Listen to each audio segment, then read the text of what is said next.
ఉదయం 9 గంటలకు వారు యేసును సిలువ వేశారు. సిలువ మీది విలాసం హెబ్రీ, గ్రీకు, రోమా అనగా లాటిను భాషల్లో రాయబడింది. యూదులకు రాజు అనే విలాసమది. అది వేళాకోళంగా, నర్మగర్భంగా రాయబడింది. వారు ఆయనను రాజుగా తిరస్కరించారు. సిలువ మీద 2 దొంగల మధ్య యేసు సిలువ వేయబడ్డాడు. యెషయా గ్రంథం 53వ అధ్యాయం 12వ వచనం ఈ విధంగా నెరవేరింది. అతిక్రమము చేసే వారితో ఎంచబడిన వాడయ్యాడు. దొంగ అన్నట్లు యేసు ప్రభు సిలువ మీది నుండి దిగి తనను తాను రక్షించుకుంటే మనకు రక్షణ కలిగేది కాదు.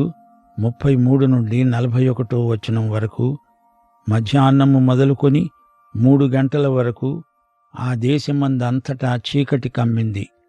3 గంటలకు యేసు ఎలోయి ఎలోయి లామా సబక్తాని అని బిగ్గరగా కేకవేశాడు.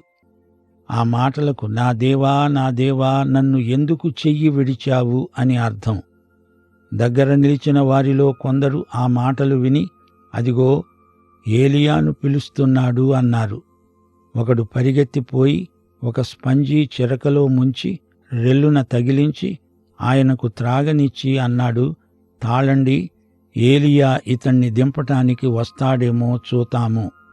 అంతటా యేసు గొప్ప కేక వేసి ప్రాణం విడిచాడు. అప్పుడు దేవాలయపు తెర పైనుండి కింది వరకు రెండుగా చినిగింది.